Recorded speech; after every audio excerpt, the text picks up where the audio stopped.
بسم الله الرحمن الرحيم.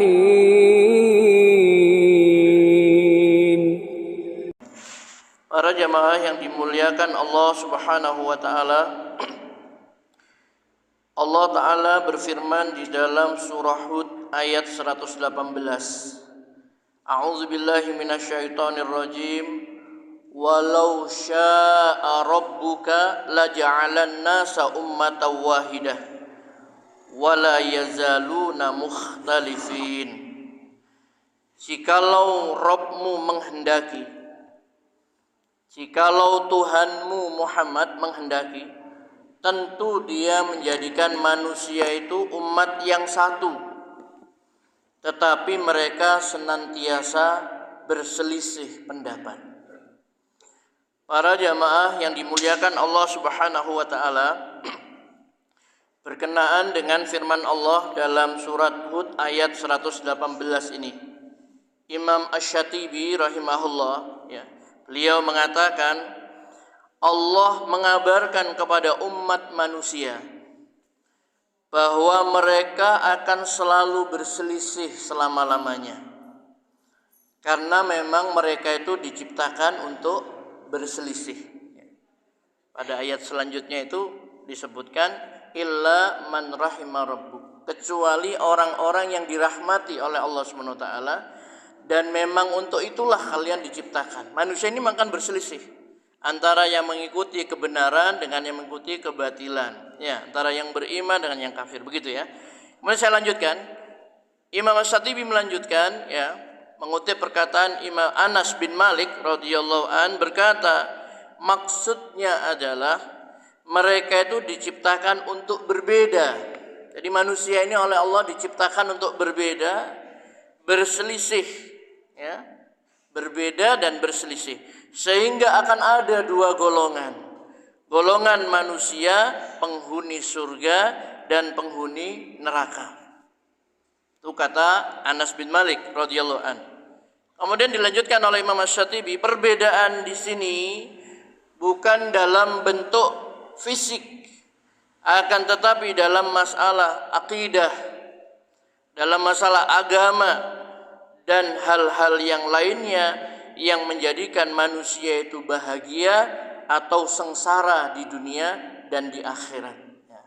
Jadi apa yang beliau sampaikan ini ada dalam kitab beliau Al-I'tisam, Para jamaah yang dimuliakan Allah Subhanahu wa taala, jadi dari ayat Al-Quran ini dan penjelasan para sahabat serta Imam Syatibi tadi itu, kita mengetahui bahwa manusia ini memang diciptakan oleh Allah Subhanahu wa taala berbeda. Kalau Tuhanmu menghendaki Muhammad, tentu Dia menjadikan manusia ini umat yang satu, tetapi mereka akan senantiasa berselisih. Saya tanya ibu-ibu, andai Allah Subhanahu wa taala menghendaki manusia ini dijadikan beriman semuanya kepada Allah, taat kepada Allah Subhanahu wa taala, bisa atau tidak? Bisa. Karena Allah itu maha kuasa atas segala sesuatu. Tetapi Allah Subhanahu wa taala telah menyampaikan di dalam ayat ini bahwasanya manusia itu akan selalu berselisih. Para jamaah yang dirahmati Allah Subhanahu wa taala, yang perlu kita pahami bersama adalah bahwasanya berbeda, atau berselisih, berbeda pendapat, itu tidak berarti berpecah belah.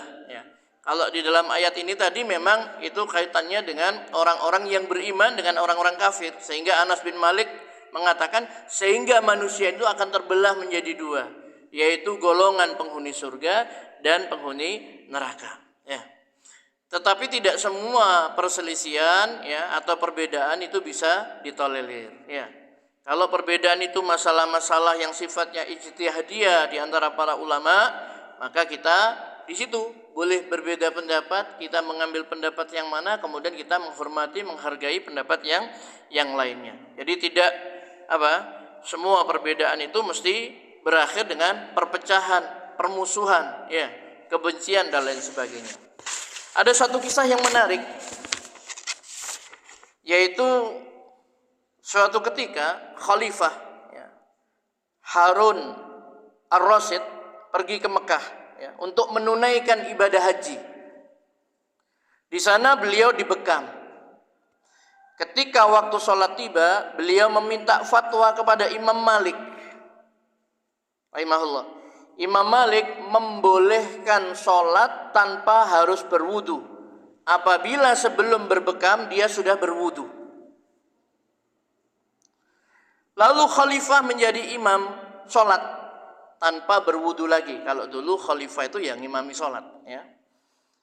Yang ngimami sholat tanpa berwudu lagi. Di antara makmumnya ada Abu Yusuf rahimahullah. Beliau adalah temannya Imam Abu Hanifah, muridnya, ya, murid yang menonjol. Kalau Imam Syafi'i punya murid Imam Ahmad bin Hambal, Imam Abu Hanifah punya murid namanya Abu Yusuf ini rahimahullah. Abu Yusuf ini, muridnya Abu Hanifah ini, yang beristihad bahwasanya orang yang berbekam itu wudunya batal. Maka setelah selesai sholat, ada seseorang bertanya kepada Abu Yusuf, kenapa Anda sholat di belakang khalifah yang berbekam tadi? Padahal Anda beristihad orang yang berbekam itu wudunya batal. Maka Abu Yusuf menjawab, Subhanallah, Maha Suci Allah. Bukankah dia adalah Amirul Mukminin? Harun ar-Rasyid itu adalah khalifah kaum muslimin, Amirul Mukminin. Maka dalam perbedaan pendapat, masalah ijtihadiyah harus mengikuti pendapatnya Amirul Mukminin, penguasa pada. Termasuk juga imam salat. Ya, imam salat itu harus diikuti. Mungkin jenengan sudah pernah membaca atau mendengar, ya, perbedaan antara dua ulama besar abad ini, yaitu Syekh Nasiruddin Al-Albani dan juga Syekh bin Baz, ya, rahimahumullah, ya. Syekh bin Baz itu berpendapat bahwasanya setelah i'tidal itu tangan disunahkan bersedekap, sami Allahu liman hamidah. Itu bersedekap, kembali ke posisi semula, ya, posisi semula sebelum rukuk kan begini, bersedekap. Syekh Albani berpendapat bersedekap setelah i'tidal itu bid'ah. Ini jauh sudah. Yang satu mengatakan sunnah, yang satu bid'ah. Suatu ketika, ya, ini yang menceritakan muridnya, salah seorang muridnya. Dua orang ulama ini bertemu dalam satu forum, ya, kajian ilmiah. Kemudian tibalah waktu sholat. Qadarullah yang menjadi imam sholatnya waktu itu Syekh Abdul Aziz bin Baz rahimahullah. Nah, muridnya ini penasaran, ingin tahu, ya apa nanti sikapnya Syekh Albani ini. Maka setelah sholat dilaksanakan, i'tidal sami Allahu liman hamidah, Syekh bin Baz bersedekap karena beliau beristihad sunnah. Dan Syekh Albani pun bersedekap. Muridnya ini mungkin sholatnya agak mikir-mikir, oh pokoknya kayak ini ya, begitu ya. Setelah selesai sholat, ditanyakan persis seperti tadi. Ya Syekh, bukankah Anda yang berijtihad berfatwa bahasanya bersedekap setelah i'tidal itu bid'ah? Kenapa Anda melakukan sedekap setelah i'tidal? Beliau menyampaikan bahasanya imamnya Syekh bin Baz itu bersedekap, ya. Sedangkan Nabi SAW menjadikan apa? Ju'ilal imam liyu'tamma bi. Imam itu dijadikan untuk diikuti. Nah, akhirnya itu menjawab pertanyaan tadi. Imam itu dijadikan untuk diikuti. Kan pernah juga Rasulullah SAW sholat, pada saat rakaat pertama beliau berdiri sholat itu. Kemudian pada rakaat berikutnya Rasulullah SAW tidak mampu berdiri karena sakit atau satu dan lain hal, lemah gitu ya. Maka Rasulullah SAW sholat sambil duduk. Sementara para sahabat di belakang sholat berdiri. Maka mengetahui hal itu Rasulullah SAW memberikan isyarat dengan tangannya agar mereka duduk. Kalau imamnya duduk, jamaahnya juga harus duduk.